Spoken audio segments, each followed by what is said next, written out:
Welcome to the Brief Pod. I'm here with Katie Berigtold, Health and Wellness Educator. Hi, Katie. Hi. I'm so excited to have you on here today to talk about you. And what I love is that we met through a mutual, should I say, I guess, friend, um, Ashley.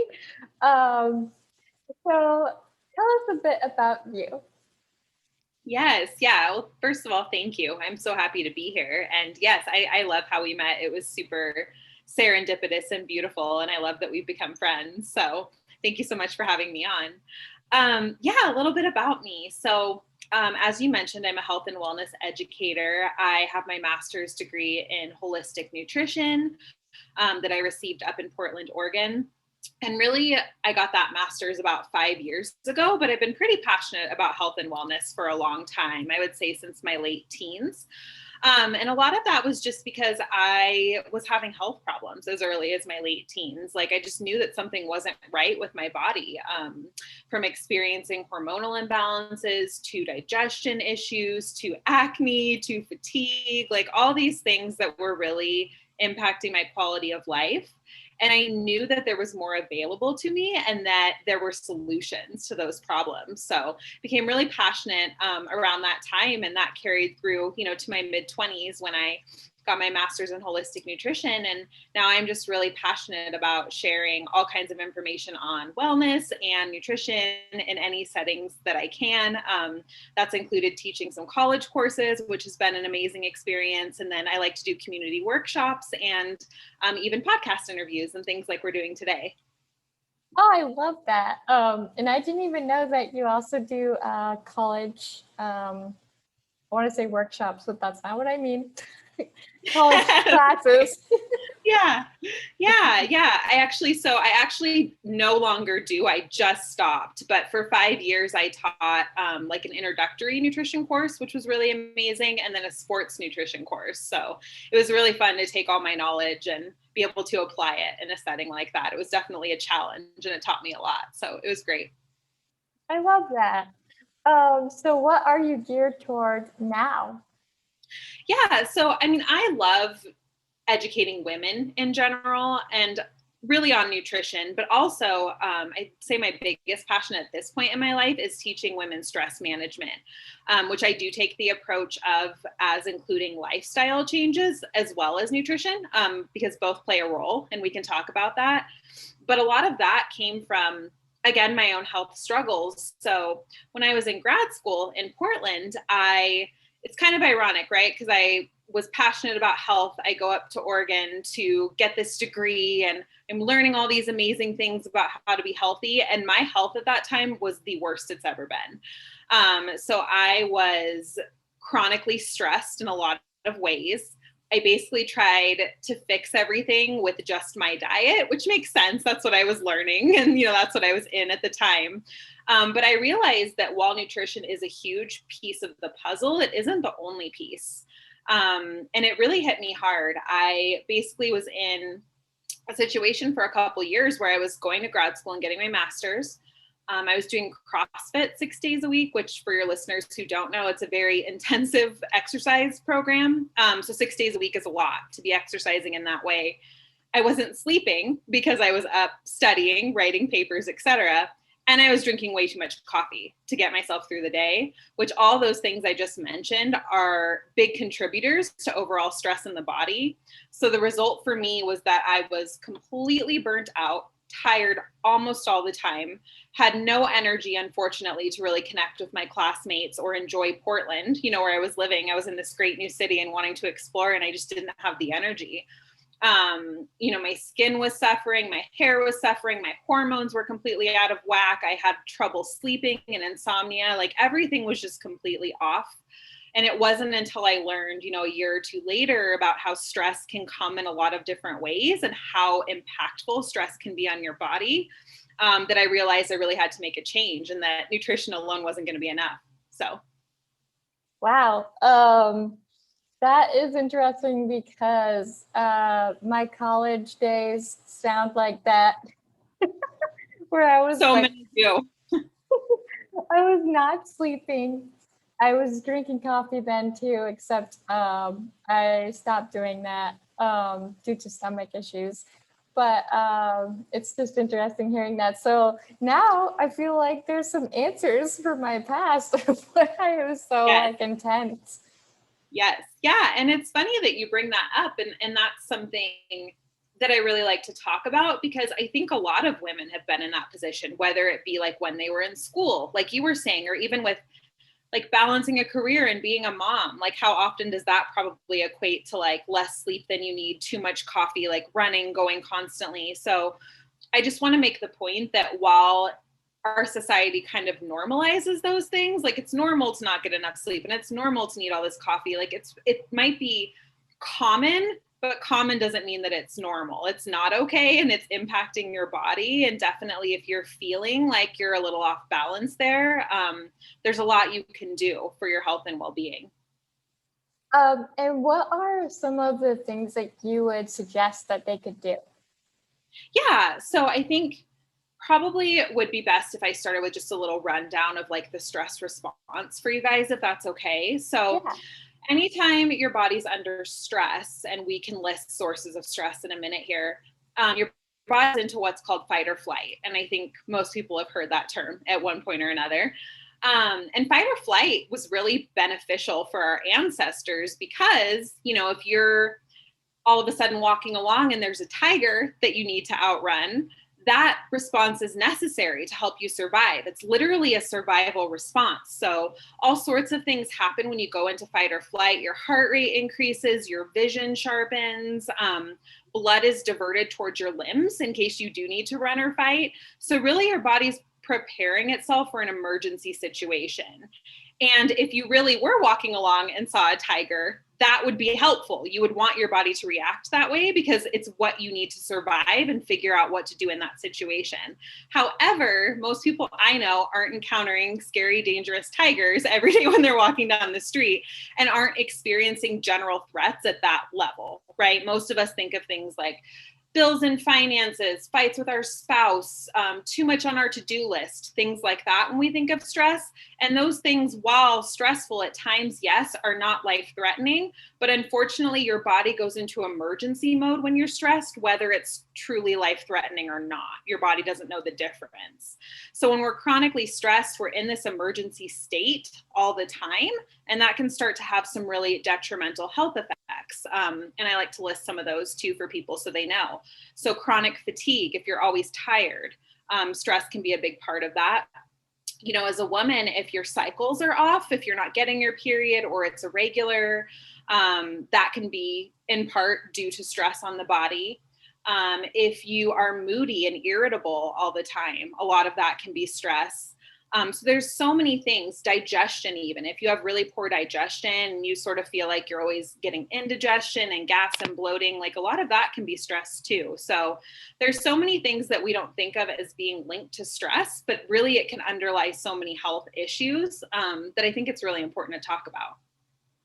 Yes. I appreciate you sharing these because it literally sounds like the list. Right? I Yeah. know. That was me in grad school. I actually found a photo a while ago that I'm going to post in the future on my Instagram, but it's terrible. I mean, it's a picture someone took of me during a CrossFit competition, and I'm running, but my belly is so distended that I look like I'm 8 months pregnant, and I'm not. It was just because I was so stressed that my body was bloated and I couldn't digest my food properly. So it's crazy what stress can do to your body. And on the flip side, I think it's really empowering when you learn that that could be a big contributor to your symptoms, because there's definitely a lot you can do to manage it as well. Yeah. Yeah, I appreciate you sharing some of those examples because I'm sure that a lot of the women that are on and listening are going to be like, oh my goodness, that's me. Um, so Yes. I think I will ask for them, what are some things they can do to relieve Yeah. the stress? Yeah. So I think it's really helpful to start by like what causes stress in the body, right? Because again, I think we all think of stress as being psychological. So, you know, related to things that we're stressed about, whether it be work, family, or something else. That can certainly be stressful. And we can talk about that a bit more. But in addition to that, there are so many other things that cause your body to go into that stress response and put stress on your body. So one example is inflammation. So a lot of people are eating inflammatory foods in our culture. Things like sugar, processed foods, poor quality fats, all of those create a certain level of inflammation in your body. And that inflammation causes stress. So that's something you probably wouldn't normally think about when you think of stress, right? But think about, if you're already psychologically stressed and then you have a really poor diet on top of it, you're just adding fuel to the fire and putting a lot of additional stress on your body. Another source, and this was a big one for me, going back to my story, is high intensity exercise. So I think programs like CrossFit are great. I still currently do CrossFit a couple of days a week, but I was doing it 6 days a week. The workouts were really tough. They were the kind of workouts that leave you just wanting to lay on the ground for 10 minutes afterwards to try to recover and figure out what just happened to you. And it's not that that's necessarily always bad, but if you already have a lot of stress happening in your life through some of these other ways I'm going to mention, and then you add that on top of it and you're not recovering properly with good nutrition and with quality sleep, it can add a ton of stress. And that was a big cause for me, was just too much difficult exercise. So we can talk about solutions for that, but let me go through the others first.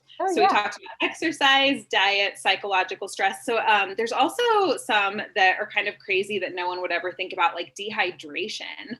So if you experience even a 1% decrease in your total body water, your body's going to be under some stress. Dehydration is really stressful on your body.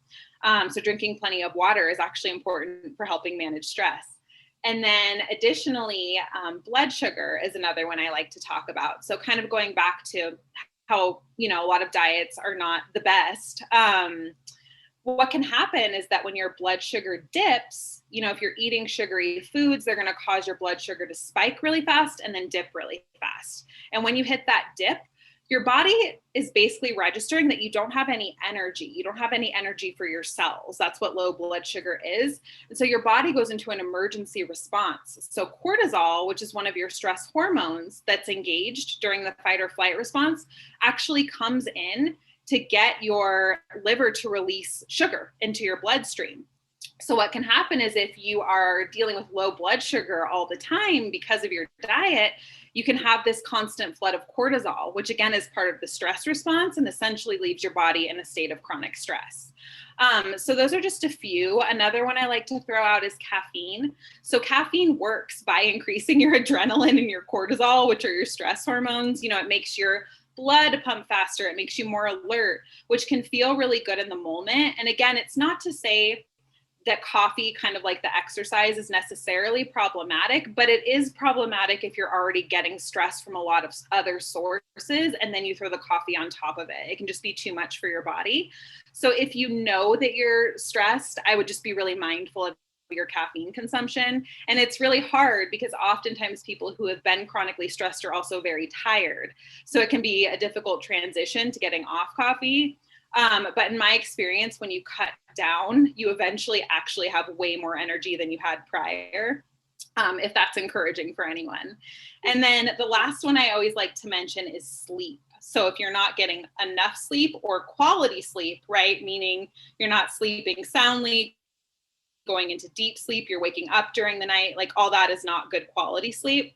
So if you're not getting enough, or if you're not getting good quality sleep, that's also going to increase your stress hormones and increase stress on your body. I think I have to reevaluate my life. I know, it's a lot to think about. It's a lot to take in. And I mean, the thing is, if you know, like if this is resonating with you and you're like, okay, this is me, this applies to me, it doesn't have to be a complete overhaul overnight, right? Like maybe you are someone who drinks a ton of coffee. So you're like, okay, my first step is going to be to cut down to a cup a day of coffee and to try to get more sleep at night. And then once that's kind of under control, you can add in some of the other layers. But yeah, again, I mean, I think it's really common to operate this way in our society, but just because it's common doesn't mean it's healthy or normal. So it's good to take a look at and good to see where you need to break some of those patterns. Yeah, absolutely. because society right now, I feel like we're trying to shift it, but it's like coffee is your best friend. That's what you need to drink. Luckily, I do not drink that, but I still have a lot of the other things that you said. Yeah. But the hustle and bustle where you need to work, work, work, work, work, work, work, do not stop. And that's actually right now something I'm trying to change in my own life, is to calm down my mind and think, just because I'm not working every second doesn't mean I'm not like making an impact or and then sleep. Yeah. I slack on the sleep too. Yeah. Yeah. So see, you were able to self-identify a few areas for improvement there. And quite frankly, like even doing this and being in this line of work, I still usually have a few I could be working on too. So the goal is never to be 100% perfect. It's just to move the needle from where you are in a better direction. Yeah, absolutely. So with stress management, what's like the routine that you kind of have for yourself? Yeah, that's a great question. And this will be nice because I can kind of go into solutions as I talk through this in general. So first of all, I think as far as psychological stress goes, I don't want to minimize that because some people I know feel completely out of control with the stressful thoughts they're having. I am not a doctor. I always like to make that clear. So I think that if you are to a point where you feel like your stress is completely unmanageable, it makes sense to talk to a therapist or another qualified provider who can help you through some of that more psychological based stress. But for me personally, and in working with women, some things I find helpful for dealing with that type of stress is mindfulness. So either establishing a meditation practice, and I know a lot of people have some resistance to meditation, but it can be as simple as 5 minutes a day to start. And really what meditation does for me is anchor me back into the present moment. And if you're anchored into the present, it's hard to be stressed because you're not thinking about the past or the future. So just learning to be present through meditation, I think is really valuable. Also using the breath. So anytime your exhales are longer than your inhales, you are engaging your parasympathetic response, which is the opposite of fight or flight. Your parasympathetic is actually your rest and digest response. So just doing some breathing exercises can be a really quick way to calm your body. So one of my favorites is just to breathe in for a count of 4 and then breathe out to a count of 7. So again, just longer exhales than inhales, and that will bring your body into that parasympathetic mode pretty quickly. So that's a good technique too, because it's so easy to do anywhere. So if you have something even that you're nervous about or stressed about, like some event, speaking, test, whatever, it's really nice to incorporate some of that breathing before those types of things. So those are both kind of at the core of what I like to do for myself. And then additionally, I mentioned all the things that I went through when I was in grad school. I kind of just had to reevaluate my routine. So for me, I've cut down tremendously on coffee. I typically only have coffee a couple times a week now, if that. It's kind of like a special weekend thing for me versus an everyday thing. I had to reevaluate my exercise. So this one is huge, especially if you're a woman who's stressed and you have severe hormonal imbalances. I would really look at your exercise. Because more intense exercise is not always better. And I think we kind of equate those really hard workouts with like, oh, I'm going to get in such great shape and I'm going to lose weight. When actually stress can cause you to hold on to weight and or gain weight. So if you're doing the wrong types of exercise for your body, it can work against you and it can actually inhibit your body composition goals of losing weight or whatever they may be.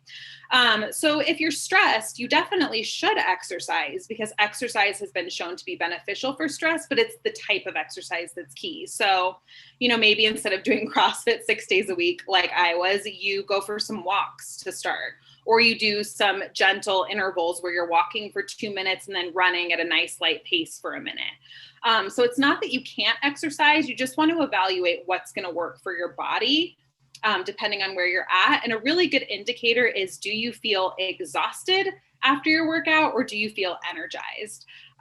Because often we'll feel energized right after, but if it's a workout that was too intense, you'll feel really tired in the hours that follow. So you really want to look at what's energizing for your body, and that probably means that you're on the right track.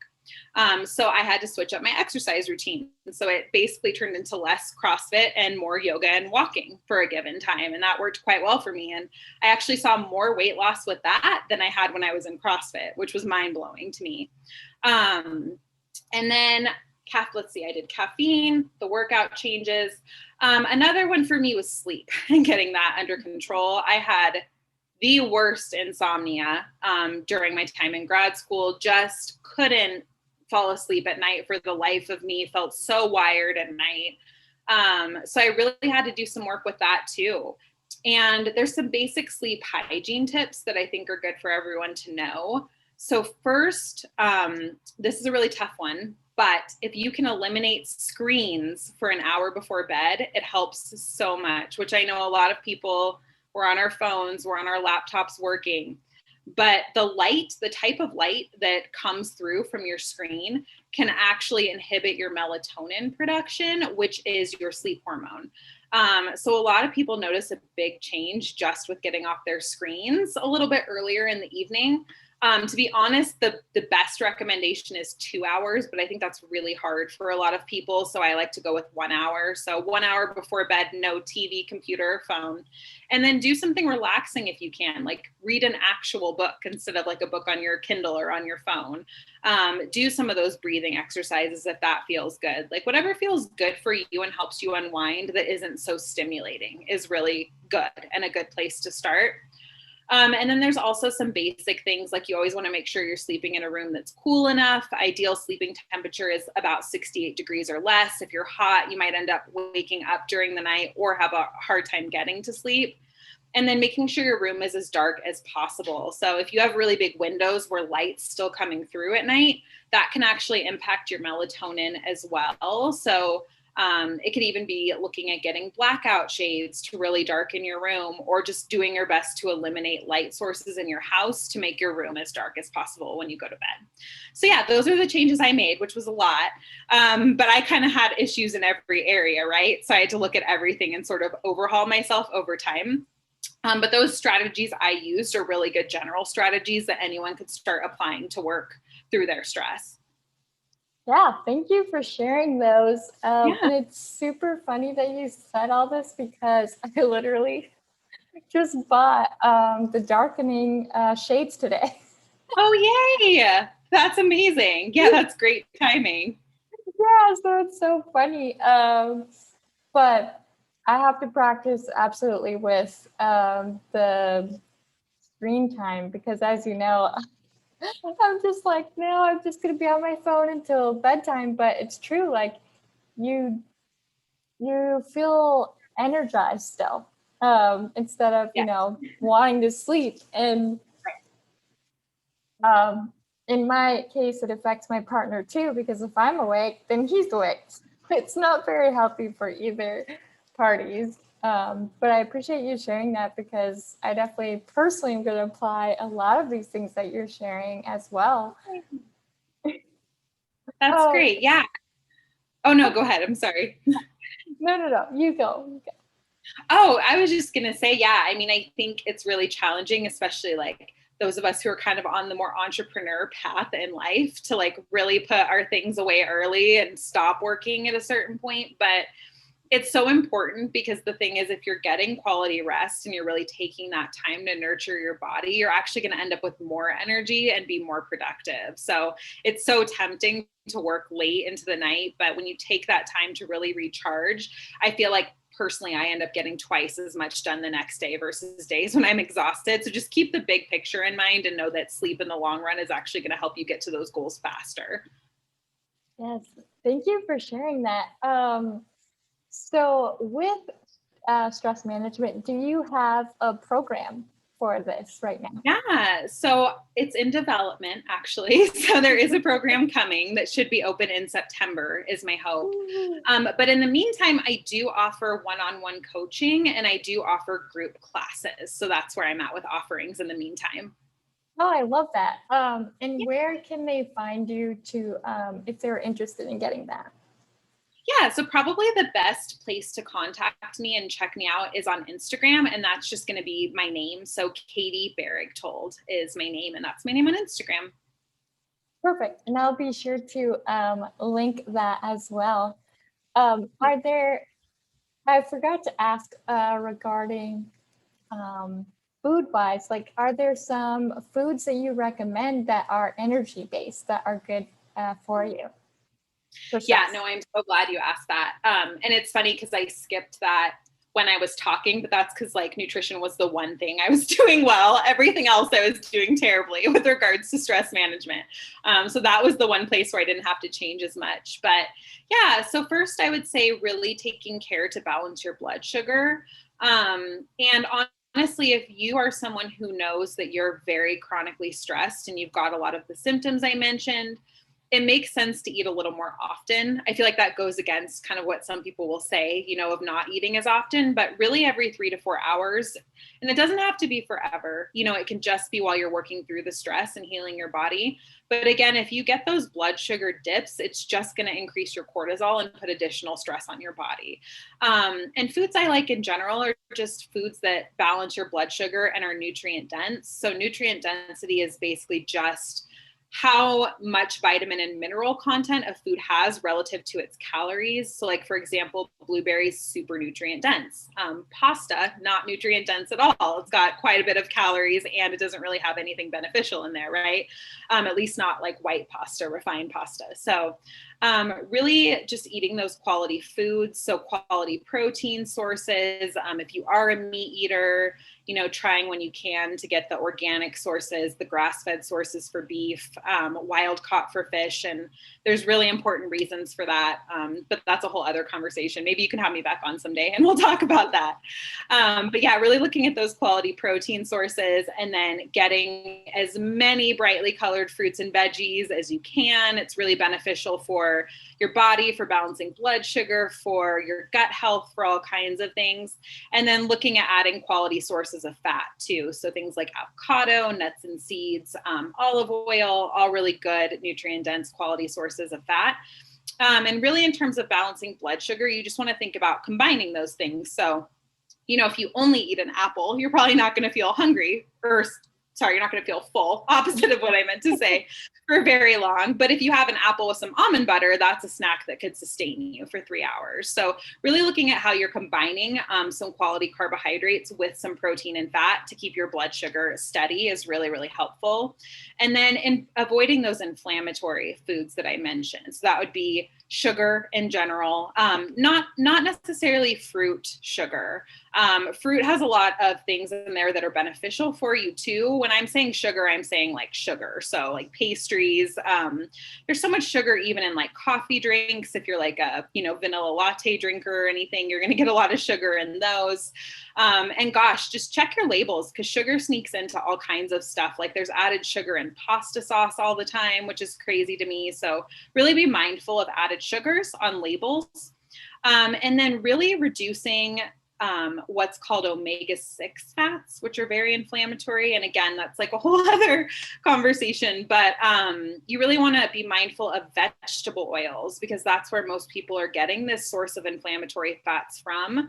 So things like canola oil, soy oil, cottonseed oil, I'm trying to think of all of them, safflower and sunflower oil. But you'd be amazed when you start turning over packaged foods, even packaged foods from places that are like healthier grocery stores like Whole Foods. So many of them use these oils. And it's because they're really inexpensive for the companies, but they're so inflammatory and hard on your body. So really being mindful of those oils and packaged foods and then making sure you're never cooking with those at home and that you're choosing something like an avocado oil or an olive oil. Cool. Okay, I was going to ask about avocado oil. Yeah. So you answered that. Thank you. Yeah, that's a great one for sure. It's actually much better to cook with than olive oil because it's more heat stable. So if you heat an oil, sometimes you can actually make it a little inflammatory because the heat damages it. But avocado oil stands up better to heat than olive oil does. So I usually do like olive oil for salad dressings, but then I'll do avocado oil to cook with. Yeah, I love that because as you may know, I personally have IBS Yes. and endometriosis, and I noticed through the because basically I had to take my diet and just go with what felt good versus the doctor helping, because at the time the doctors were looking at the wrong thing. So they didn't have the best advice, but I tried different stuff that I read online. And so with the avocado oil, I noticed that versus the cooked olive oil, like you're saying, I felt better. Like I wasn't feeling a flare up as quickly as I was from olive oil and cooking in that. Yeah. And actually, I'm really glad you brought that up, because another thing that's really important to mention when we're talking about inflammation in your body causing stress and foods causing that inflammation, another one that's really important is foods that are inflammatory for you. So, like for me personally, I know that gluten and dairy don't work well for my body. Every time I eat them, I experience issues. So it's really identifying, like you said, what foods feel good for you and make you feel good and what foods don't feel good. And most people I think do have at least a couple food sensitivities. So I think it's worth taking the time to figure out what foods aren't really serving you and eliminating, those foods as much as possible. Yeah. Thank you so much for sharing all of this. I feel like it shed a light for me, and I'm sure anyone that's listening. And we'll definitely have to have you come back, of course. I Yeah, don't think I it'll would be the love last to. time. Yes. Absolutely. I would love to. We can do a little nutrition episode and I can go more in depth on the food quality stuff. That would be awesome. Yeah, absolutely. And I'm sure by then that you'll have your program running, Yes. so we can talk about that and how that's going. So we love that. Yay. Yay. Thank you so much again for having me on. This has been amazing. Yes. Thank you for joining me. And I cannot wait until the next time. I know, me too. Part 2's on the way. Yes. All right. Thank you. Thanks, Bree. Bye.